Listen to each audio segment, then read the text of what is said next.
오늘도 여러분들에게 하나님의 은혜와 평강이 함께 하시길 바랍니다. 여러분들 복음하면 어떤 생각이 떠오르십니까? 복음 무엇입니까? 지금 생각나는 그 내용들을 마음에 한번 품어보시기 바랍니다. 아마도 제가 생각하건대 그 답들이 다 다르실 겁니다.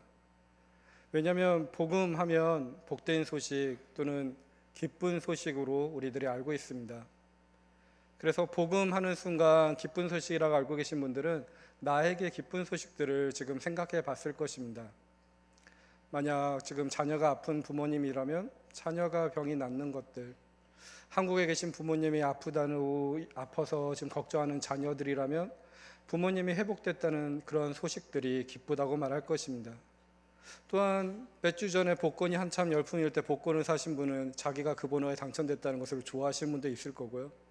오늘 제가 설교를 짧게 하겠습니다 하고 하는 내용을 기뻐하시는 분도 있을 겁니다. 그럴 일은 없을 것 같습니다. 이처럼 기쁜 소식은 우리가 듣고 싶어하는 대로 내가 기뻐하는 소식을 많이 듣습니다. 하지만 그 가운데 속에서도 교회 오래 다니시니까 우리 교회가 가르쳐 주었던 내용들, 복음에 대해서도 생각하신 분도 있으실 것입니다. 그럼 복음은 무엇인가요? 내가 듣고 기뻐하는 소식이 아니라 하나님께서 우리에게 전하고자 하는 기쁜 소식일 것입니다.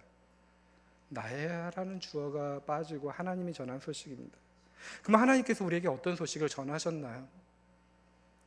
자격 없는 우리들에게, 구원받을 자격이 없는 우리들이 그 자격 없음을 내가 인정해 주겠다 말해주는 복음입니다. 너희들이 예수 그리스도를 믿음으로 고백한다면 너희들은 자격 없지만은 내가 너희를 구원해 주겠다라는 것이 우리의 복음인 것입니다. 이것을 조금 다른 말로 생각해 본다면, 과격하게 표현한다면 복음은 자격 요건을 부숴버리는 것입니다. 우리는 수많은 자격 요건들이 있습니다. 무엇인가를 했을 때는 이만큼 해야 되고요, 어떤 과정들을 통과해야 되고요, 이 기준을 통과해야 됩니다. 그런데 하나님께서는 지금 구원받는 자의 자격 요건을 파괴해 버리십니다. 복음은 파격이라고 할 수 있습니다. 모든 세상이 갖고 있는 이 모든 것들을 뒤집어 놓아 버립니다. 왜냐하면 예수님의 당시를 한번 생각해 보십시오. 이때 어떤 사람들이 하나님의 나라에 갔나요? 율법을 잘 지키는 자가 하나님의 나라에 갔습니다. 이 자격 요건이 있습니다. 그런데 율법을 잘 지킬 수가 없어요.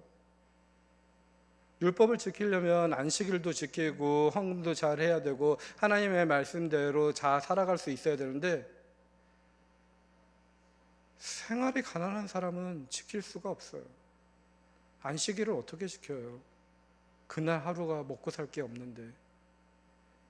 삶의 위치가 다른 사람만이 율법을 지킬 수 있는 상황인 것입니다.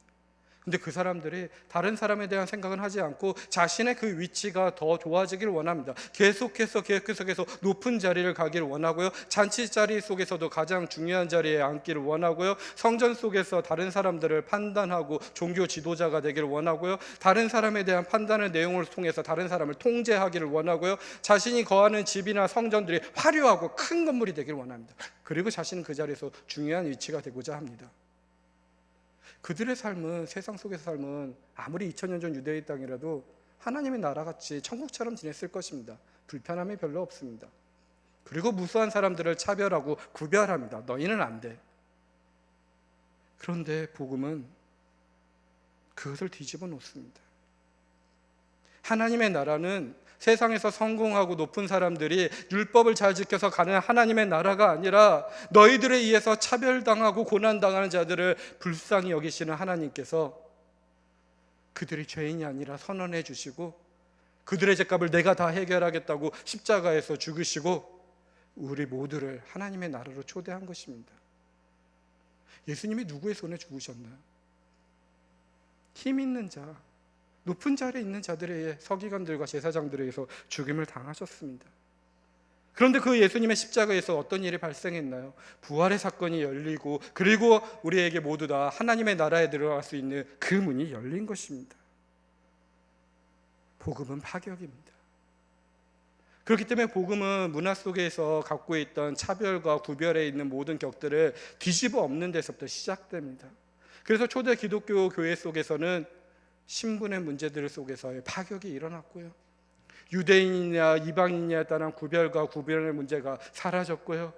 돈이 있는 자냐 없는 자에 대한 구별과 구분이 사라졌고요. 남자냐 여자냐 그리고 나이가 많냐 적냐 이러한 것들이 사라지고 신앙의 예수 그리스도 이름 안에 속에서 하나의 공동체가 되었습니다. 그렇기 때문에 복음은 계속해서 이 구별과 구분이 있는 가운데 속에서 전해지고 있고 그들에게 희망의 소식이 됩니다. 특히 이스라엘 백성들에게 여성은 늘 차별받는 존재였고 사람으로 인정받지 못한 존재였습니다. 근데 그 가운데 속에서도 복음은 파격합니다. 뒤집어 놓고 바꿔 놓습니다. 이 당시를 한번 생각해 보십시오. 오병이어 속에 몇 명의 사람들이 먹었나요? 밥을 5천 명이 먹었다는 거 여기 계신 분들은 많이 알고 있습니다. 거기에 여자가 포함됐나요? 안 되었나요? 안 되어 있습니다. 왜 안 되어 있나요? 여자는 사람 취급받지 않았습니다. 숫자로 셀 필요도 없습니다. 그러한 유대의 통념이 있었습니다. 하지만 그러한 차별의 통념을 복음은 완벽히 뒤집어 놓습니다. 복음이 일어나는 사건들을 살펴보십시오. 예수님의 제자들 남자인가요? 여자인가요?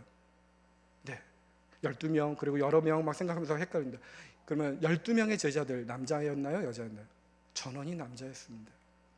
근데 복음의 사건 속에서 이 남자들이 행했던 모습들을 한번 돌이켜 보십시오. 늘 칭찬받고 배반하지 않는 삶이었나요? 아니요. 이들의 여러 문제가 생기면요 도망갔었고요. 그리고 늘 하나님의 뜻을 곡해하기 나름이었고요. 그리고 그다지 존경스러운 모습을 보이지 않습니다. 여러 사건 말고 특별히 예수님이 십자가에서 죽었을 때 그때를 한번 생각해 보십시오. 예수님이 십자가에 달렸을 때 남자 제자들 어디 있었습니까? 다 도망갔습니다. 아니 도망갈 것뿐만 아니라 집에 들어가서 문을 꼭 닫고 꽁꽁 숨었다라 표현되어 있습니다. 근데 예수님에게는 남자 12명의 제자뿐만 아니라 여러 명의 제자가 있었고 그리고 여자도 있었습니다. 예수님이 십자가에 죽었을 때 그 밑에 제자들이 있었습니다. 여성들입니다. 예수님이 부활하셨을 때 만났던 사람들이 있습니다. 여성들입니다. 만약 이 복음의 사건 속에서 이 여성들이 없었더라면 이 기독교의 복음의 역사가 물음표로 남을 수도 있습니다. 이렇다고 생각한다면 이 복음서에서 여자들이 인용이 되어 있고 그리고 여자가 주인공으로 나와 있을 때는 무엇인가의 복음의 변혁이 일어날 수 있다는 것을 생각해 보셔야 됩니다. 그래서 여러분들이 성경을 읽을 때 여자가 관련되어 있는 내용이 나온다면 반드시 통념을 깨는 메시지가 그곳에 숨겨져 있습니다. 그것을 발견해 보는 것이 여러분들이 신앙생활에 도움이 되실 것입니다. 오늘 읽었던 본문 말씀 속에서는 여인이 등장합니다. 그리고 그 여인의 내용들을 여러분들은 많이 들었습니다. 어떤 내용인가요? 가난한 여인이 있습니다. 성전에 나옵니다. 2렙돈이라는 동전을 헌금으로 냅니다. 그런데 그것이 생활비 전부라고 합니다. 그리고 예수님께서는 그가 많이 넣었다고 이야기합니다. 제가 이 본문을 선택하게 된 이유는 저는 주일 설교를 교회력에 따라서 본문을 선택합니다. 이 본문을 딱 받았을 때 마가복음의 2렙돈과 여인, 그랬더니 저에게 단순하게 바로 묵상의 내용이 나옵니다. 아, 하나님께 잘 바쳐야 되는구나. 그래, 헌금은 액수가 중요한 것이 아니야. 우리들에게서 그렇지만 반드시 해야 되는 거야. 그리고 낼 때는 온 마음과 정성을 다 바쳐야지 라는 생각이 바로 들었습니다. 아, 헌금에 대한 설교를 하면 되겠구나 라는 생각을 했죠. 왜냐하면 또 그 생각을 할 수 있는데 많은 부분들이 그렇게 해석이 됩니다. 예수님이 헌금에 대한 설교를 하신 적이 있나요? 본문에서 복음서에서 찾기 어렵습니다. 그런데 헌금이 언급된 유일한 본문입니다. 그렇기 때문에 더 헌금과 연결을 시킬 수 있습니다. 또한 여러분들이 이 본문의 내용들을 한번 지금 상상해 보십시오. 드라마의 한 장면처럼 예수님께서 지금 성전에 들어와 있습니다. 어딘지 모르는데 헌금통을 다 볼 수 있는데 쭈그려 앉아서 사람들이 헌금하는 내용들을 다 살펴봅니다. 그런데 부자 몇 사람이 먼저 들어와서 헌금을 하는데 많이 내는구나 라는 것을 봅니다. 뒷이어서 여자가 왔는데 딱 동전 2개만 냅니다. 2렙돈. 2렙돈은 노동자의 일당의 64분의 1이라고 합니다. 그런데 그 노동자가 얼마를 받는지 계산이 잘 안 되기 때문에 우리들의 현재 돈으로 환산하기 어렵지만 대략 1달러나 2달러라고 생각하시면 여러분들의 이해가 편할 겁니다. 그리고 그 헌금을 마치자마자 예수님께서 이렇게 말씀하십니다. 누가 보아도 부자가 많이 넣었고 여인이 적게 넣었습니다. 그런데 예수님은 제자들을 불러서 다른 이야기합니다. 43절입니다.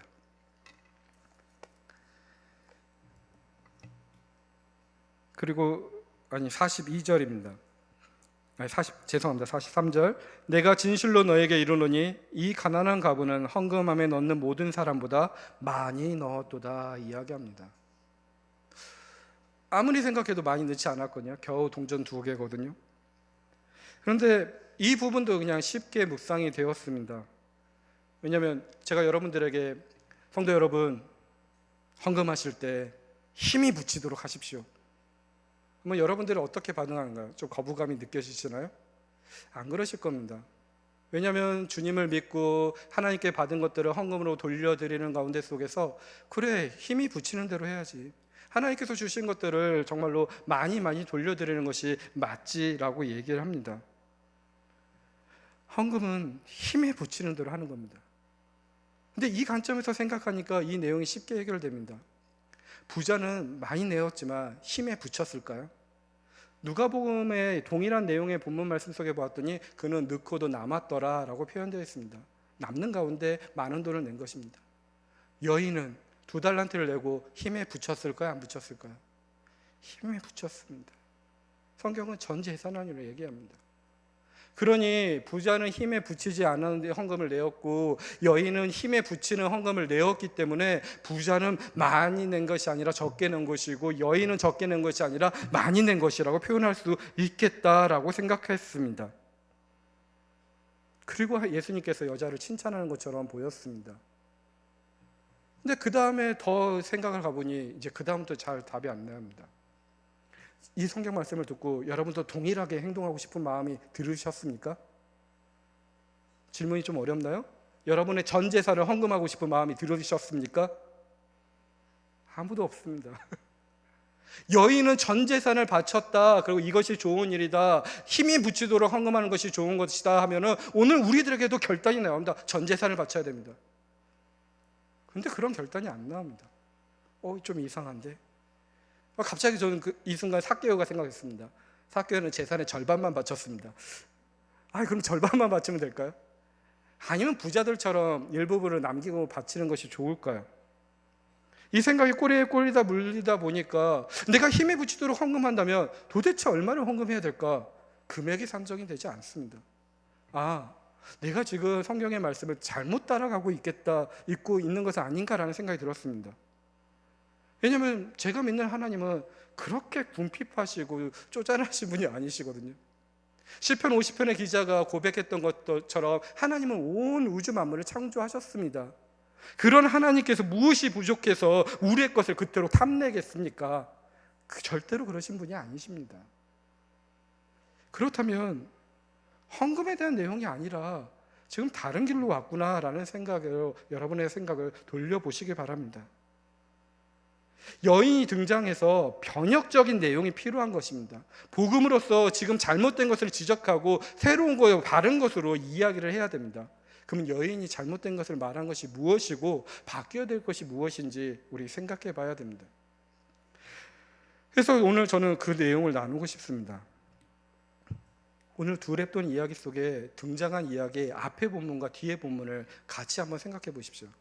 우리는 단순하게 다른 이야기 3개가 있다고 생각되어 있고, 또한 12장의 뒷부분의 두 얘기와 그 다음에 13장의 하나의 이야기니까 동떨어진 이야기라고 생각할 수 있습니다.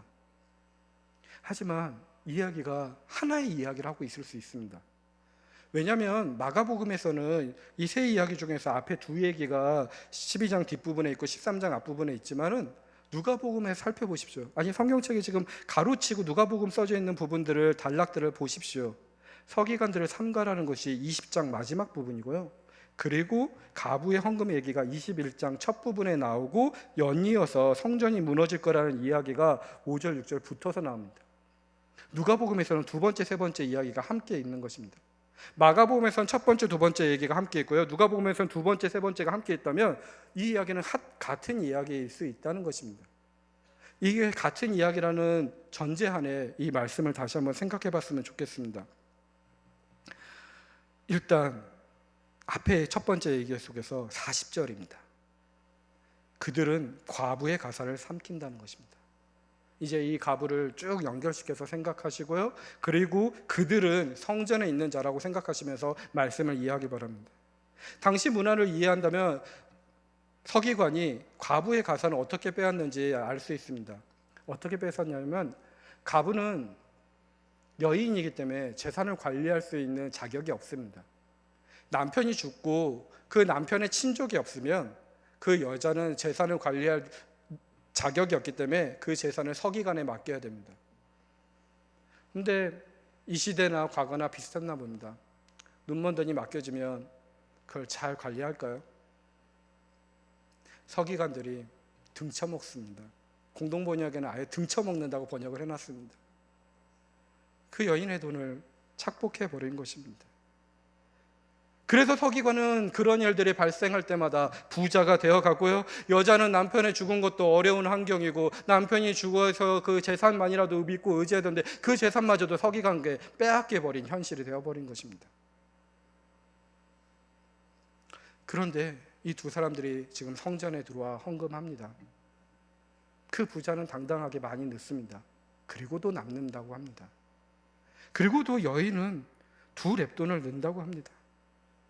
부족한 중에서도 하나님만 바라보고 2렙돈을 냈다 하면은 정말로 그분의 신앙이 대단하구나 라고 생각할 수 있는데, 만약 이 2렙돈이 억지로 낸 것이라면 이야기는 바뀌어집니다. 근데 이 2렙돈이 억지로 낸 것일 수 있습니다. 왜냐하면 2렙돈이라는 돈은 이 당시에 비둘기 한 마리를 살 수 있는 돈입니다. 성전에 가는 사람들은 모두 다 제물을 바쳐야 됩니다. 제사를 드릴 수 있는, 불로 태울 수 있는 동물들이 필요한데 비둘기나 양이나 소입니다. 그런데 너무나 많은 사람들이 성전에 출입하기 때문에 그 많은 비둘기와 양과 소를 공급할 수가 없습니다. 그 뒤로 바뀌어서 돈으로 내게끔 했습니다. 그래서 최소한 비둘기 한 마리를 낼 수 있는 돈을 최소한으로 성전세로 내야 되는 것입니다. 헌금으로 내야 됩니다. 그리고 그것은 동전 1개가 아니라 2개로 내야 되는 것입니다.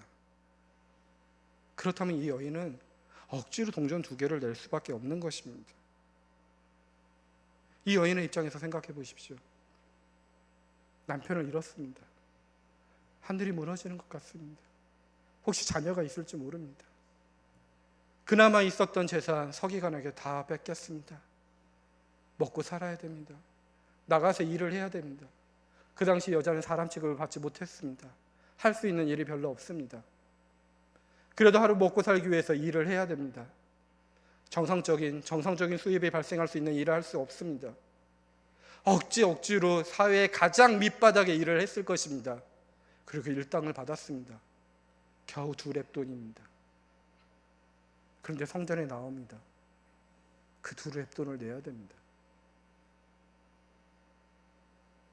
여러분들이 만약 그 입장이라면, 여러분의 수중에 동전 2개가 있다면 2개를 다 내시나요? 하나 내고 하나는 내가 갖고 싶은 마음 안 드나요? 정말 힘든데요. 아니, 너무나 힘들기 때문에 안 내고 싶고 이걸 내가 다 써야 되고 하나님께서 다 이해해 주실 거라고 그런 마음으로 지금 신앙생활하고 있지 않으신가요? 근데 여인은 2달란트를 다 내야 됩니다.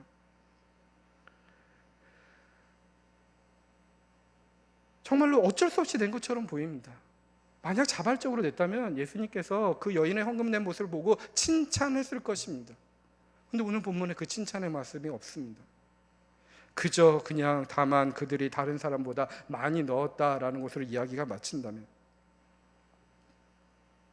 그렇기 때문에 저는 더 이상 이거는 헌금에 대한 이야기가 아니라고 생각됩니다. 지금 이 여인을 통해서 불편한 사람들이 저에겐 자꾸 떠오릅니다. 성전에 있는 사람들입니다. 등쳐먹은 서기관들입니다. 높은 자리에 있고 옷술이 달려있는 화려한 옷을 입고 기도를 술술술 하면서 많은 기도를 하고 있는데 헌금을 많이 했어도 남는 것이 많은 그들이 자꾸만 거슬립니다. 예수님께서는 여인을 통해서 그들에 대한 이야기를 하고 있는 것입니다.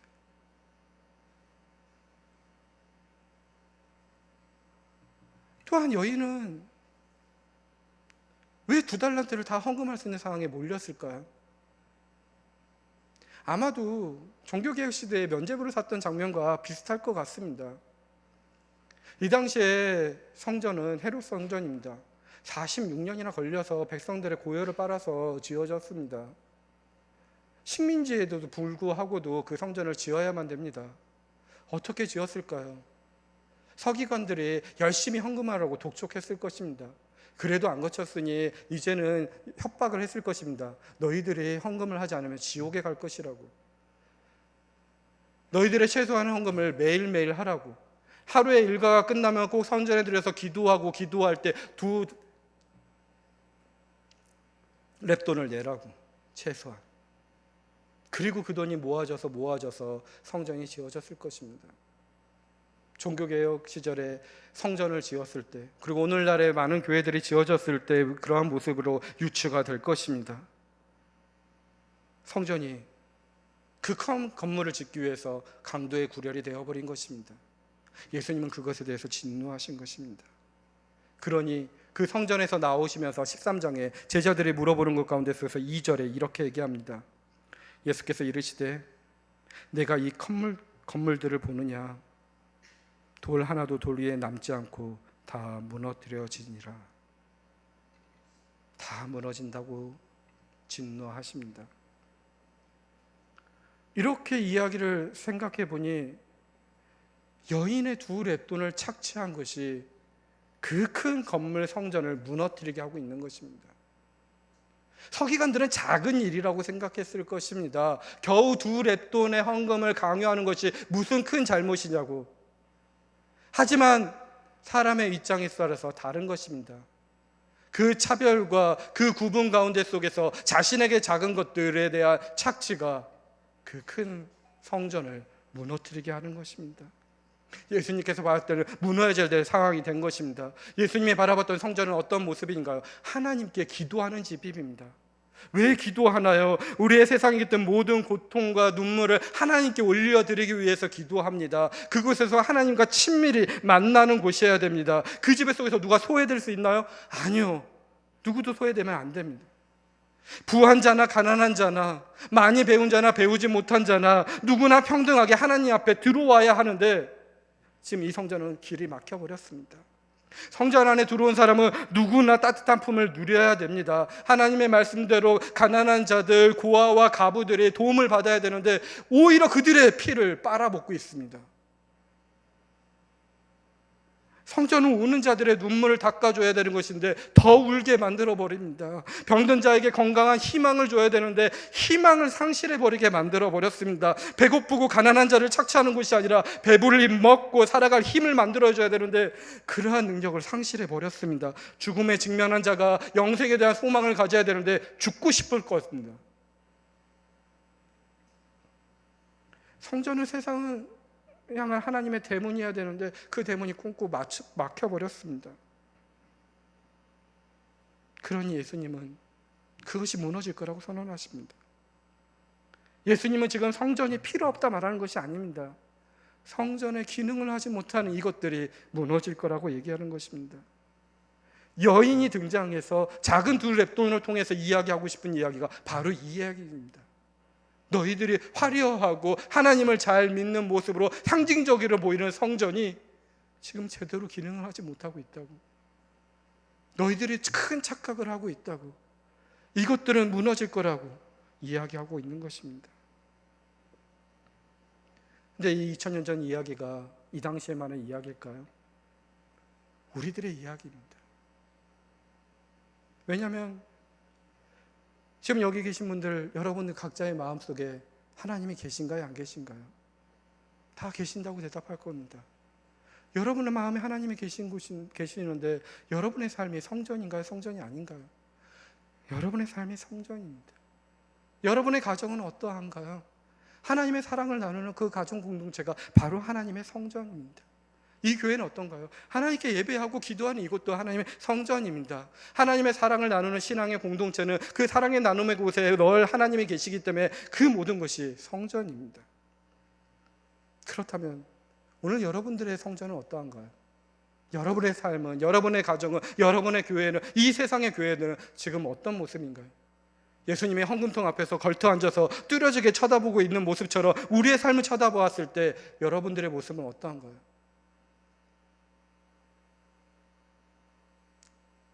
자신 없습니다. 세상에 지탄받고 있는 교회들 모습 가운데서 더 자신이 없습니다. 절망스럽고 죄송합니다. 힘없는 여인의 두 렙돈이 성전을 무너뜨리게 하는구나 라는 생각이 계속해서 머뭅니다. 힘없는 두 여인의 렙돈이 무너뜨리는구나. 힘없는 두 여인의 그 작은 것의 착취가 큰 건물이 무너지는구나.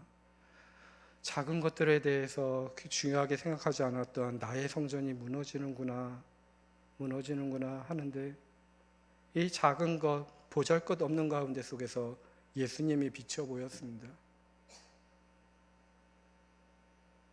그리고 그 예수님의 십자가의 사건들이 생각되었습니다. 예수님은 그 가운데 속에서 새로운 세상, 하나님의 나라를 여셨습니다. 그 비천하고 작은 예수님의 십자가의 죽음이 우리의 성전을 새롭게 하는구나 라고 말을 바꿔서 생각해 보았습니다. 작은 두 렙돈이 우리의 성전을 새롭게 하는 것입니다. 우리에게 주어진 하나님의 작은 것들이 많이 있습니다. 마치 예수님이 그 권위 있는 사람들에게 십자가에 죽음 당했지만은 그 자신의 모든 것들을 내어드렸을 때 하나님의 나라는 그 보잘것없는 모습을 보이는 예수 그리스도에서 시작되었던 것처럼 우리에게 주어진 작은 것들을 통해서 우리의 성전이 새로워지고 우리의 삶이 변화되고 새로워질 수 있다는 희망입니다.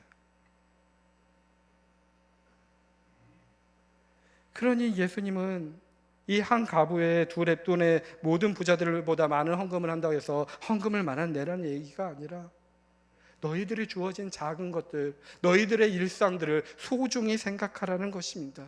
그리고 너희들의 성전을 새롭게 세우라는 것입니다. 우리가 세상에 크고 화려하고 힘 있는 것 앞에서 늘 유혹받지만 오히려 그로 인해 세상에서 외면당하기 쉽고 작고 초라한 하나님의 나라의 가치에 붙들려 살라는 것입니다. 그 나라가 비록 세상 속에서 아직은 너무나 미약하고 작게 보이지만, 무력하게 보이지만, 사람들이 알아차리지 못한다 할지라도 우리는 그 하나님의 위대한 십자가의 승리, 부활의 영광에 이룰 수 있다라는 것입니다. 그 믿음으로 참된 소망을 가지고 사랑을 베푸는 저와 여러분이 되어야 될 것입니다. 말씀을 마치고자 합니다. 오늘 본문 속에서는 많은 비교를 보여줍니다. 세상에 크고 화려한 큰 건물 성전을 보여주기도 하지만 그 안에 불의가 가득한 걸 보여줍니다. 작고 보잘것없는 것 속에서 의롭고 순수한 모습들, 하지만 무가치한 모습들을 보여줍니다. 여러분들은 무엇을 쫓고 있나요? 오늘 말씀 속에서 회당의 높은 자리에, 잔치 윗자리에 앉은 사악한 서기관들과 그들에 의해 삼킨당한 비천하고 순수한 가부들의 모습을 비교해 보입니다. 혹시 선한 척하며 다른 사람을 아프게 하고 있지 않으신지요? 오늘날의 사악한 모습일 수 있습니다. 가난한 가부의 작은 두 렙돈 크기와 아름답고 화려한 성전의 큰 건물의 크기가 비교됩니다. 우리가 정말로 추구해야 될 것은 무엇일까요? 크고 화려하지만 불의한 성전일까요? 아니면 장차 의롭고 새로운 성전이 되실, 그러나 초라하기 짝이 없이 십자가에 죽으신 예수님일까요? 여러분들은 어디에 중심을 둬야 되는지 다 아실 것입니다. 그러니 여러분들 안에 있는 두 렙돈을 기억해내시길 바랍니다. 우리는 다 하나님의 두 렙돈을 받았습니다. 우리들의 일상 가운데 하나님이 선물로 주셨습니다.